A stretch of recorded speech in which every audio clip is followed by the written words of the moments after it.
تبارك الذي بيده الملك وهو على كل شيء قدير الذي خلق الموت والحياة ليبلوكم أيكم أحسن عملا وهو العزيز الغفور الذي خلق 7 سماوات طباقا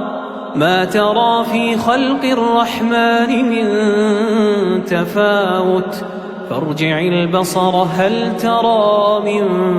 فطور ثم ارجع البصر كرتين ينقلب إليك البصر خاسئا وهو حسير ولقد زينا السماء الدنيا بمصابيح وجعلناها رجوما للشياطين وأعتدنا لهم عذاب السعير وللذين كفروا بربهم عذاب جهنم وبئس المصير إذا ألقوا فيها سمعوا لها شهيقا وهي تفور تكاد تميز من الغيظ كلما ألقي فيها فوج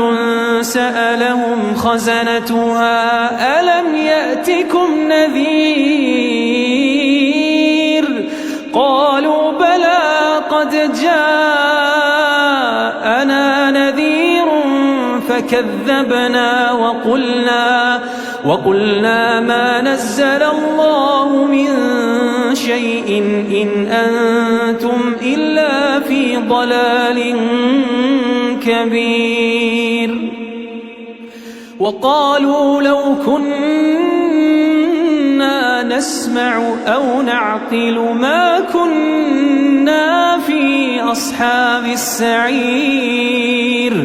فاعترفوا بذنبهم فسحقا لأصحاب السعير إن الذين يخشون ربهم بالغيب لهم مغفرة وأجر كبير وأسروا قولكم أو اجهروا به إنه عليم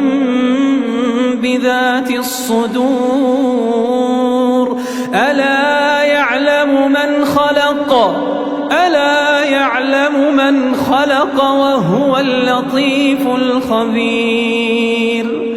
هو الذي جعل لكم الأرض ذلولا فامشوا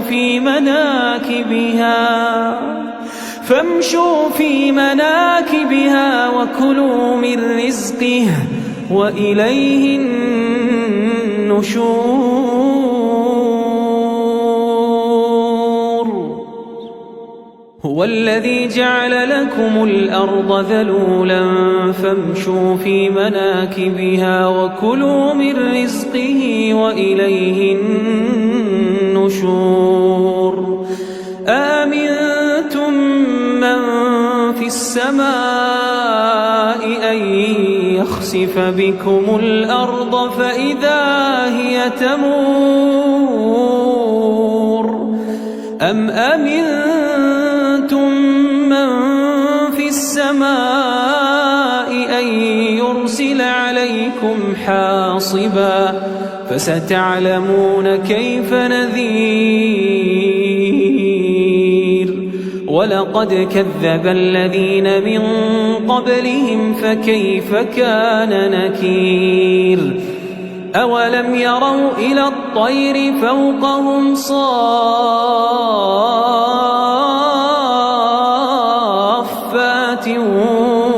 ويقبضن ما يمسكهن إلا الرحمن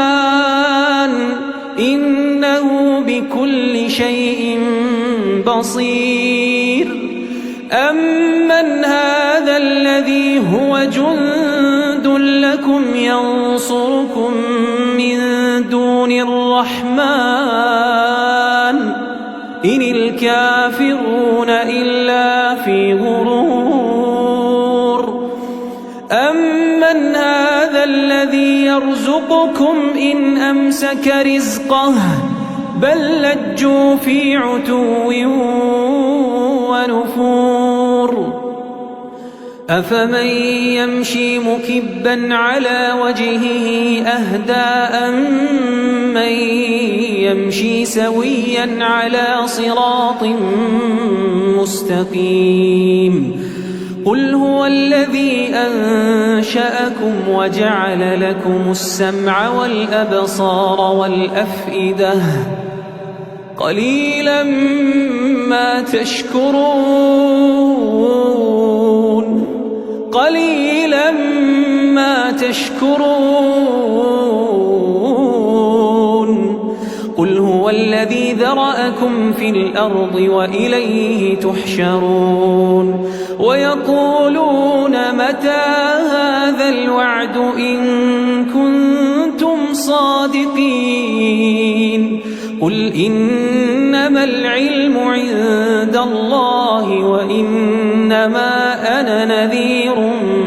مبين فلما رأوه زلفة سيئت وجوه الذين كفروا وقيل هذا الذي كنتم به تدعون قل أرأيتم إن أهلكني الله ومن معي أو رحمنا فمن يجير الكافرين من عذاب أليم قل هو الرحمن آمنا به وعليه توكلنا فستعلمون من هو في ضلال مبين قل أرأيتم إن أصبح ماؤكم غورا فمن يأتيكم بماء